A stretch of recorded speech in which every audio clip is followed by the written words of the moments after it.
Ready? Yep. Cool. What's up, peeps? Big Hurt, it's Chris. We're here at Boxing Inc. University, BigHurtTV. Today we're going to be talking about the fight that just went down between Kell Brooks and Triple G. So the outcome was what we thought it was going to be, inevitably it was going to be. And statistically what it was going to be. You know, he was scheduled for another knockout. Fifth round, it was a good fight. I think that Brook did better than most thought he was going to do. And I feel like he gave everybody after this fight the formula to potentially beat Triple G. Who's going to do that? I don't know who can do it. I don't see anybody out there who can do it. But I think that everybody knows it's doable now if they follow what they saw Brook do. I don't think like Triple G didn't do a lot of the stuff that he does for this fight. A lot of things that Triple G was just applying on Kell Brooks was just, he was the bigger man. Right. He's not going to take a little man serious. Right. In the sense that he doesn't need to outbox Kell Brooks. Because you saw him against David Lemieux, it was a totally different fighter. Right. He used the jab 10 times way more. Used his footwork to get out of the way, moved his head a lot more. Right. But he understood he was against a welterweight who was 2 weight divisions lower, Right. who was not going to hurt him, who was not going to back him up, who was not going to intimidate him because he's been in there with top guys. Right. So, I mean, he pretty much basically said it, that he was going to make it a street fight, that he didn't need a box. And then there's a other. Well, I didn't know he said that beforehand. I thought he just said that afterwards. Oh, no, he said it beforehand, and then he said it afterwards. And then he even said other little interviews like, I didn't even box. He's like, I didn't want to box. I just want to make it a street fight.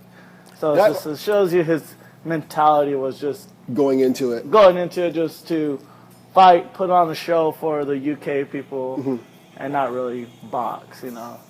What I had took away from, I thought that what he was saying was, he knew at a certain point in the fight that he felt like Brook stopped boxing and started brawling because he felt like he had been hurt. And so Triple G was just like, either that or Triple G was like, I know this guy can't hurt me now. And he didn't feel like, because after the first round, he stopped jabbing pretty much. And then he started again in the third round because I think Brook decisively took the second round.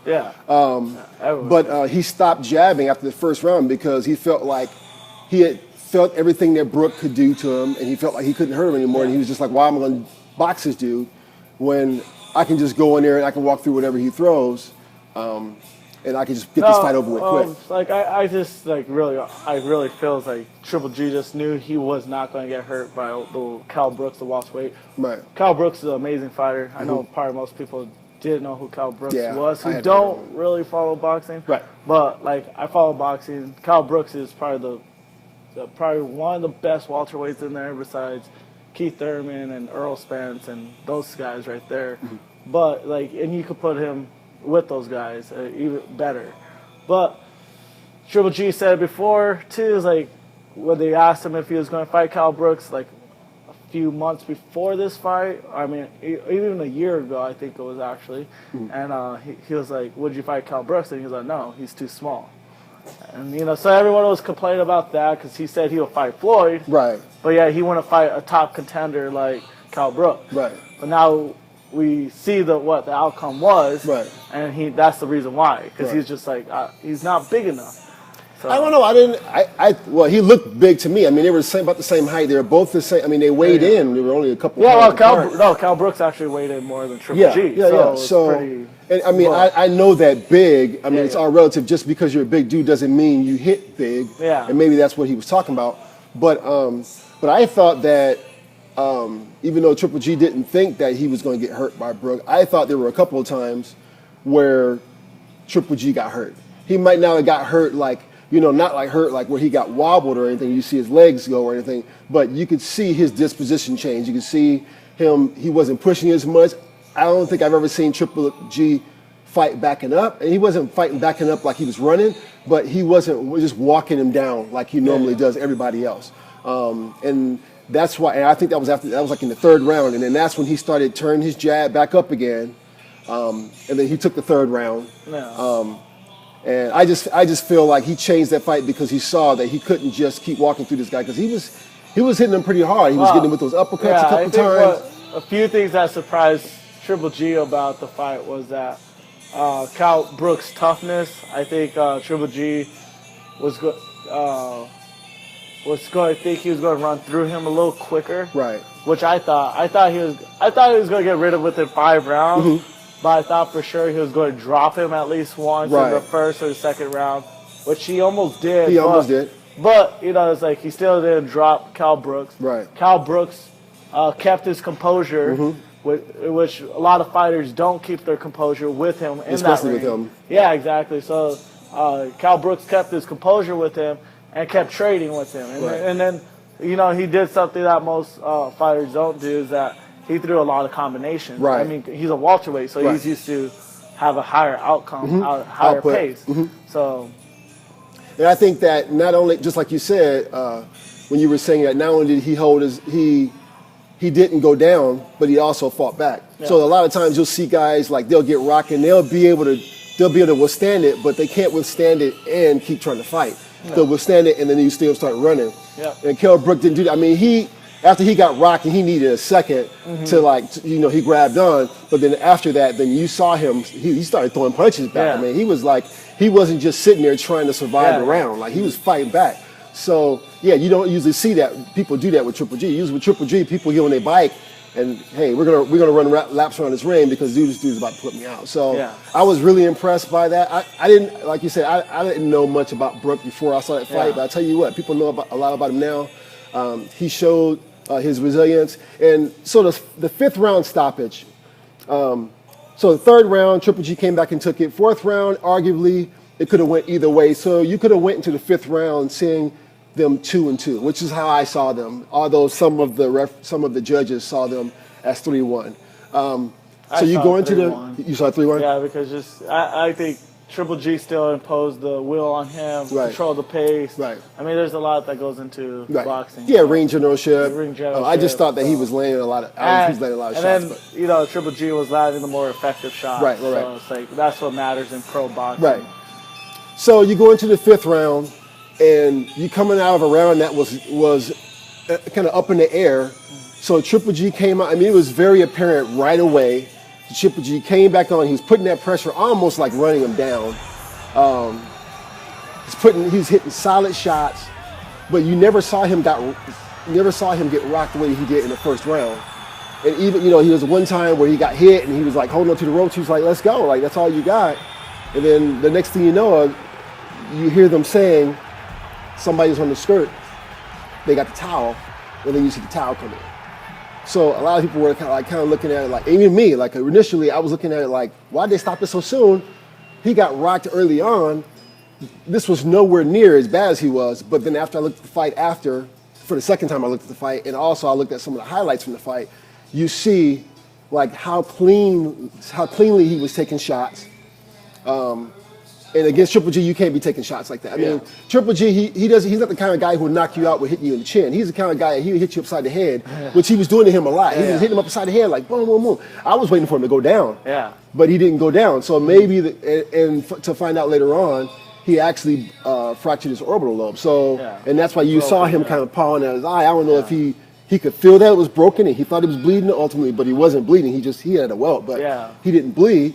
But maybe his corner saw that and they were just like, hey, this is. He said he started seeing like 5 and 6 of him, 3 or 4, Triple G. So I was like, I mean, I think of have a broken orbital that really hurt. Yeah, that would bother you within the fight, bother your vision. Right. And then just like you said, just like that's a smart decision on the coach, smart on the coach part in order to protect your fighter, and then. What I did see too, like that last round, is that I think Triple G just started breaking Kell Brooks down because, one, he was backing up and he was on the ropes the whole time. Yeah. But so he wasn't throwing punches as much. Yeah. I think he kind of it was like bittersweet. Like coming out of the fourth round, I think he knew just like his eye wasn't going to hold up much more. So I think he just kind of like froze up and was trying to protect his eye more. But He was. But Triple G's so precise Right. that he was landing all those clean shots. Right. Hurt him. That's why he grabbed onto the rope. Yeah. I mean, he was still tough because he was like, "Let's go, come on." Let's go. And he was still throwing punches. I mean, he was Yeah. still. I mean, he caught Triple G with a couple punches where I was just Yeah. like, I didn't think that he was going to throw those kind of punches. I Yeah. thought that he was going to be like, I need to play it safe. I need to run. Mm-hmm. But he was like throwing punches. There was one leaping right that he threw, and I was just like, this dude still. He is still throwing like legitimate punches, trying to like win this fight. So Yeah. when the towel came in, I was just like, this dude's putting up a fight. Yeah. What's going on? You know what I mean? Exactly. So, but it was because they saw what I hadn't seen at that point. Yeah, yeah. And, you know, maybe because they're in the ring with him more often, you see him pawing at the eye, they're doing communication in the corner. And his trainer's been in the game for a while, so it's like he probably seen broken orbitals before. I mean, Exactly. You see fractures in boxers all the time, so Right. you understand hurts. Like even Paulie Malignaggi, the guy at the ring, commentator, Right. he was just saying, "Hey, I think his eye is broken because, I had that similar." Oh, got you. I had that similar happen to me before in my fight. So, it happens within boxing. I mean, but, you got to still let your fighters sometimes fight it out. Because some fighters are tough enough to go all. And I think that Kell Brooks was one of those guys. He was one of those guys who would have kept going. You could have kept going, but you got such a dangerous hitter like Triple G who could make it 10 times worse. Like, I mean, look at what happened to Antonio Margarito. Right. Or even Isaiah Vasquez, who lost his eye because of boxing, because he kept fighting on it. I mean, so you gotta protect your fighter on it. Yeah. So. Yeah. So next, who do you think is going to be next for Triple G? Who's next for Triple G? Well, the WBA is saying that he has to fight Danny Jacobs now. Okay. They have 30 days to come up with an agreement on how to come up with the fight. Or one of them has to pay out.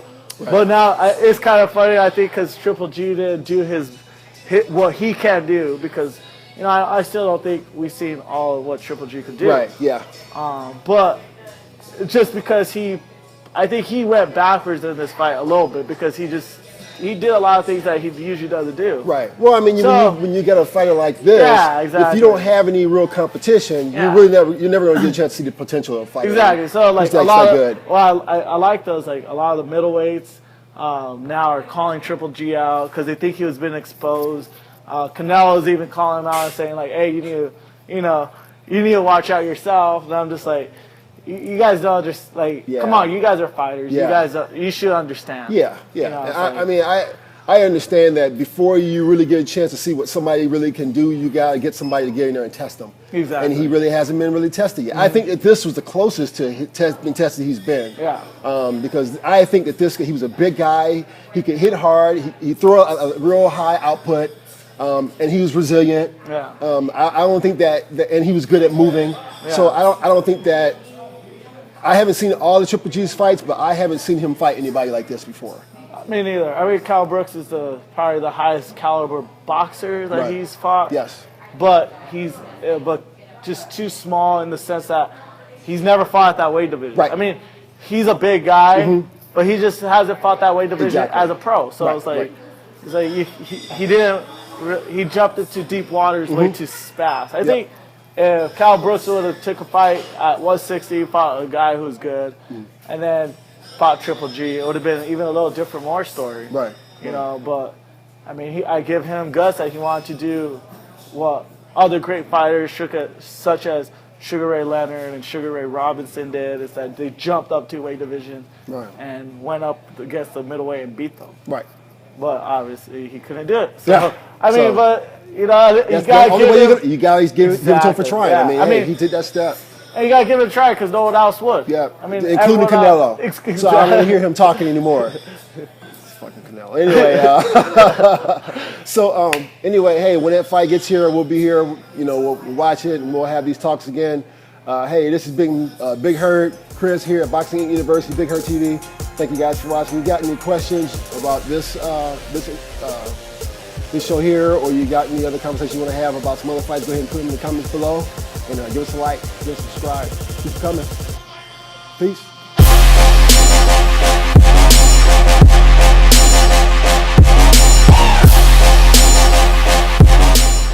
about that date you have in the future, is Triple G just the only thing on your mind, or are you looking at other opponents also?